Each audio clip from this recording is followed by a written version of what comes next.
Okay, let's talk a little bit about fertilizers, organic fertilizers, certified organic fertilizers. Using these tools in tandem with compost and cover crops. In the instance of roses, which we're talking about today, I'm going to strongly recommend that you use some fertilizer to enhance the use of compost. Good thing about compost, it's slow acting. Bad thing about compost, it's slow acting.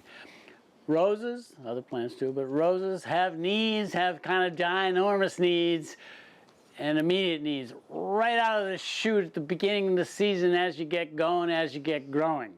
So I would recommend procedurally do your winter pruning, clear the material away, dress the ground, apply compost and fertilizer. And again, there are a lot of options out there for you. Okay, 10, 15 years ago, you go down to the garden center, you're looking for an organic fertilizer. Yeah, I got one. These days, every time I go to the garden center, it's virtual option paralysis. There's more and more certified organic fertilizers on the market.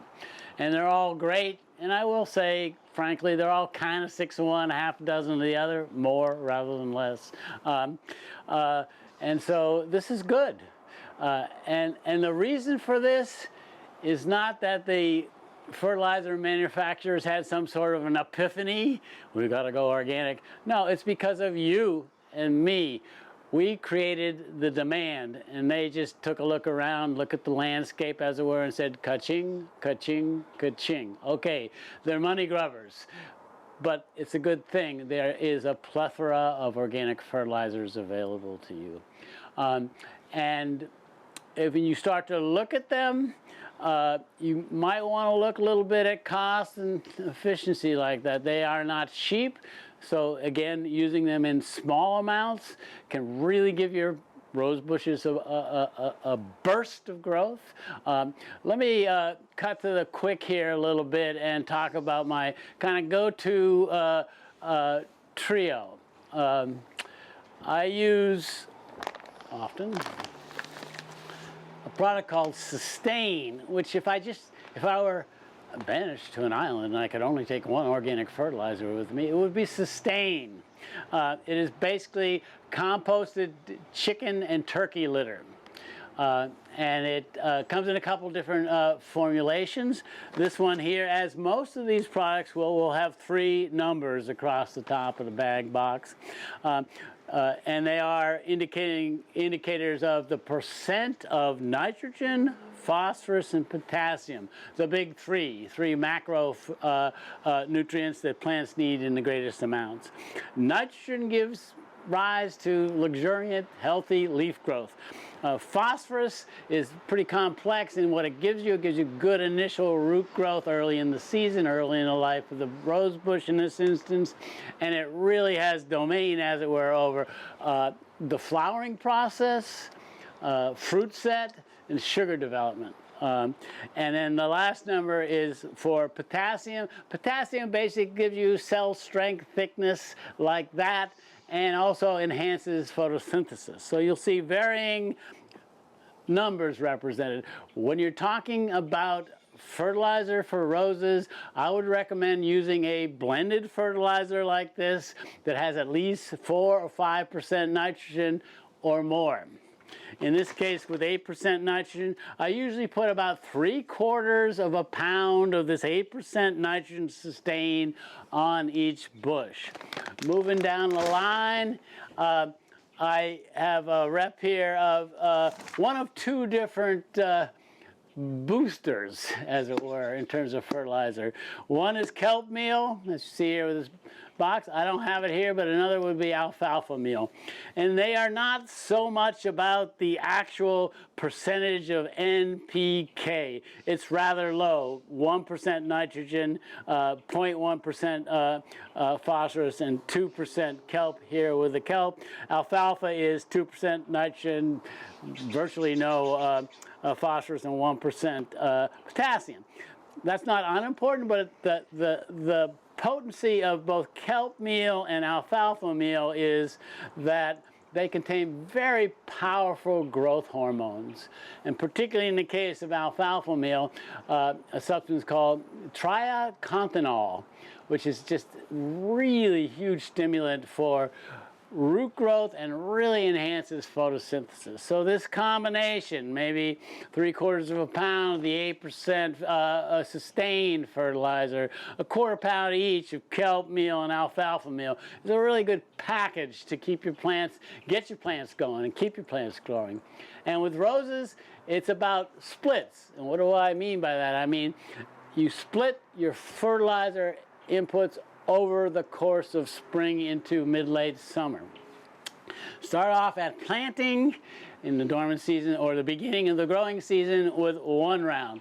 After the plant blooms, you come in with another one, and after each subsequent round of blooms, which could be 2, 3, 4, depending on your locality, you come in and you re-up the fertilizer. So that will really help you first establish the bush, and then to get and keep blooms of quality going and growing. A couple other 3 possibilities here. If you really have a need and you really want to stimulate initial leaf growth, blood meal. I don't think that there is a higher nitrogen organic fertilizer out there, 12% like that. It'll boost growth. And it is also a little pricey. Most of these other fertilizers here will cost you 80, 90 cents a pound. Blood meal, well, you might have to take out a second mortgage on the house, about $3 a pound. A little bit will do it. Another interesting product, and by interesting I mean effective, are various bat guanos. The one I have here is a high nitrogen one, 7% nitrogen.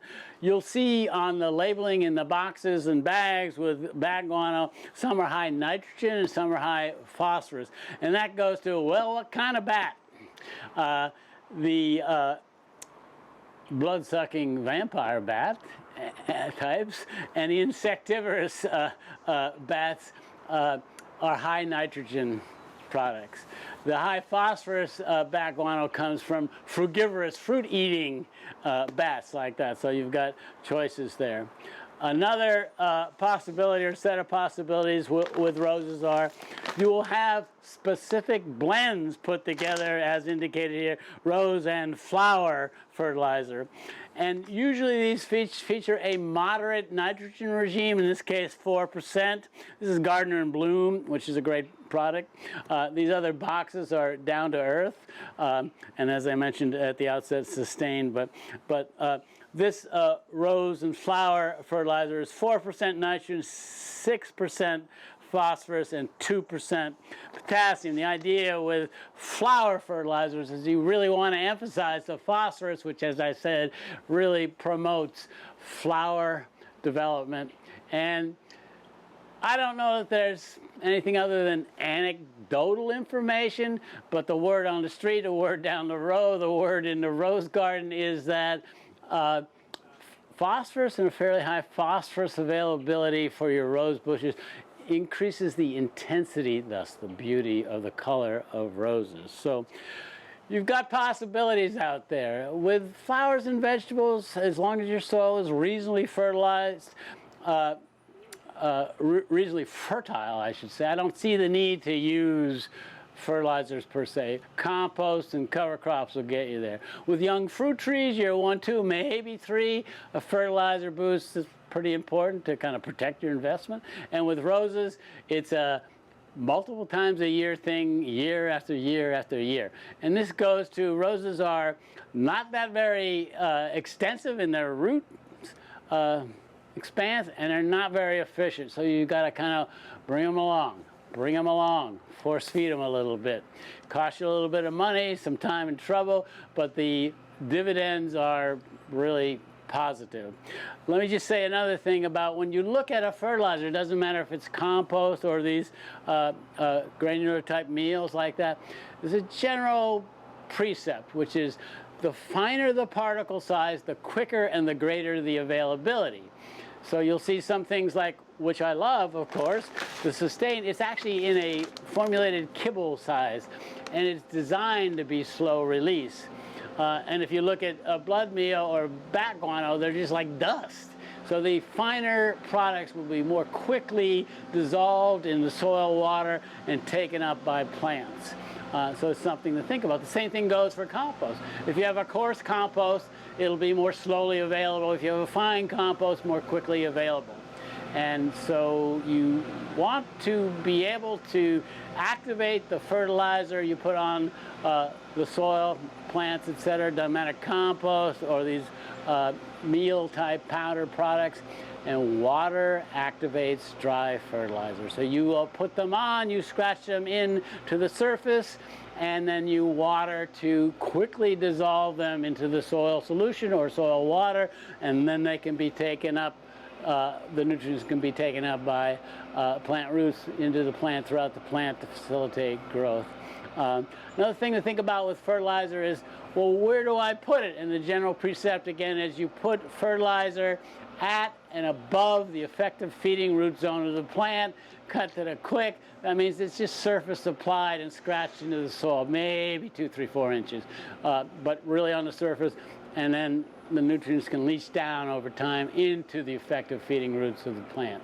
So think about it. It's really worth the time, trouble, and investment to use some certified organic fertilizers with your roses. So do it in splits or increments throughout the season, at the outset of the season and after each round of bloom.